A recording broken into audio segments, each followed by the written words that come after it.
On a serious note, to the extent that black relationships have survived as they have, what say you about that 400 years later?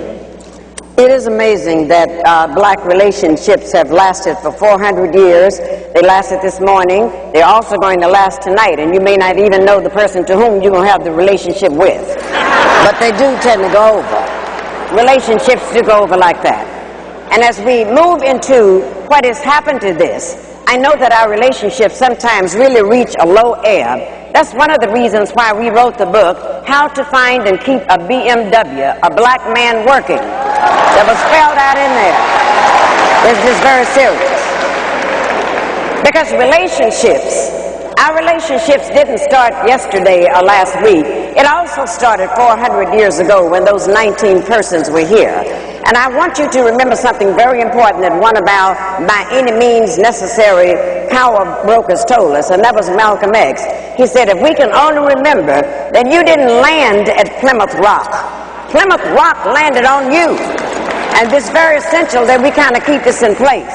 And knowing that these are the things that happen, then we have to move more to change it. See, we have a system that would not like to see black males and black females together. They would not like to see that happening at all. Because once we come together, they understand the power of the strength of the black woman, the queen of the universe. They know that, her strength. They also know the power of the black male, the warrior. If you would turn him loose, he will protect also his family and things that need to be done. And because they understand that if our relationships are together, then they will lose. But if our relationships are torn up, then we can forever be treated in certain ways by the oppressors. That's why they gave us something called integration, which is nothing but the illusion of inclusion. They gave us this. They actually gave that statement. And when they gave that statement, it meant that they could go right into your homes. They went into the black homes now, the powers that be, and told us that you cannot discipline your children anymore. And if you discipline your children, you were going to jail. It's this kind of thing they told us. Now, this is amazing that, you know, the black parents who in Africa, that was out of the question. Some social worker come in there saying you can't discipline your children, the social worker would disappear. As you all know, this kind of thing would go on.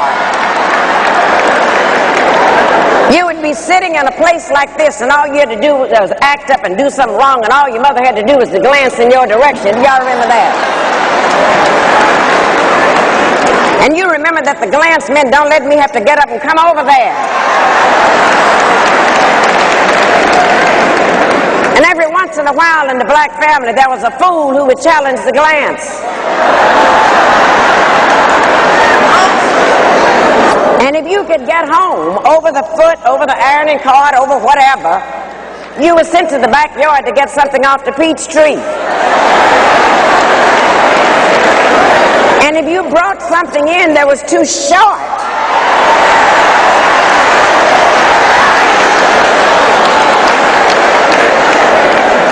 God forbid that you would do something like that. But then it got so terrible in frightening us. This is why we got to take this back. And this is the best part of our action plan, is to reclaim the minds of our children. Because then they went into the public schools and took discipline out of there. So when we acted up in there, they put our boys, our black men, into something called special ed classes.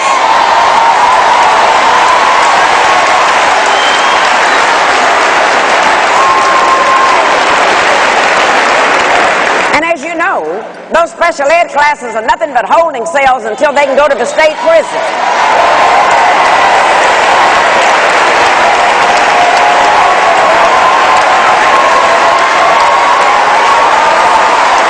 But this is what they did. And then, the one thing that they knew, that if we can put them in prison, if we can have them convicted for a felony, then once they get out of prison, they cannot get a job. Because of that, they cannot get the job. And then if they happen to eke out and find a job, then they have to pay taxes on a job, yet they cannot vote, and I call that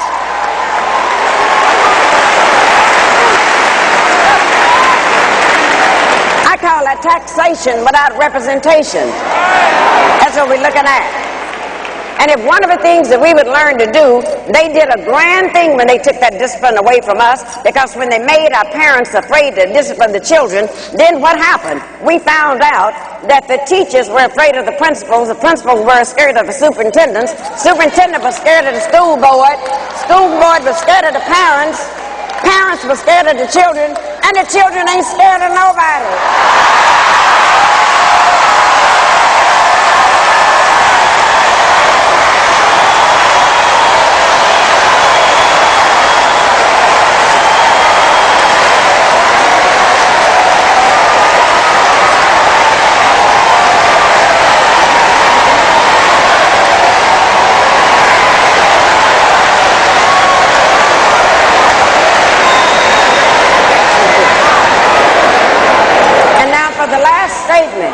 The last statement, the reason why we're so pleased to have the covenant, it makes all of this type foolishness stop. It's going on under Angela Glover in San Francisco. It's all over the country, and they're all saying we finally have a movement where we can take back over the minds of our children. And the first thing we got to take over, the covenant taught us that we do not have to have black leaders anymore. It told us because everyone in this room is empowered to be a black leader. Everyone in this room.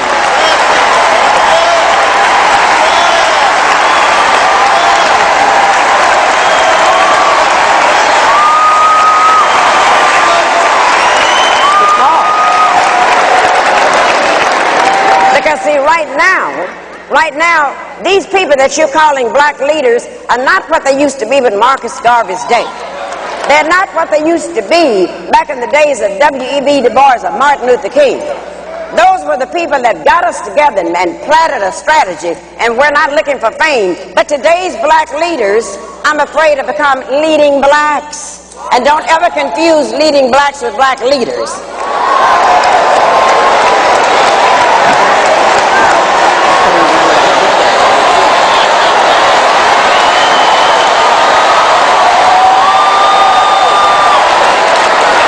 Let me tell you why you don't do that. One of the reasons you don't confuse them, black leaders are chosen by you. They're chosen by the people they're going to lead. They're chosen by us. But let me tell you about the leading blacks.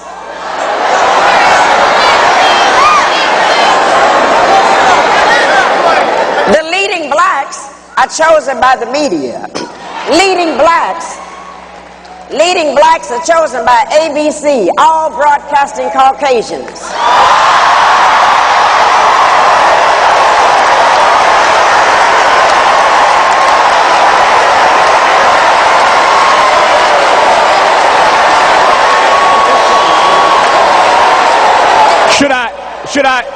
Should I stop her or let her go?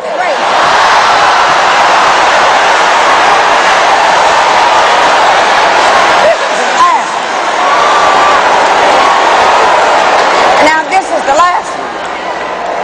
last one. Leading blacks are also chosen by NBC. Nothing broadcasting but Caucasians. And the rest are chosen by CBS, the Caucasian broadcasting system. And when you allow leaders to be chosen by the media that's owned by the corporations, when you get ready to change your lives, when you get ready to demonstrate, when you get ready to march, when you get ready to come to the covenant, when you get ready to endorse and make Tavis one of our next elected officials, well, what happens?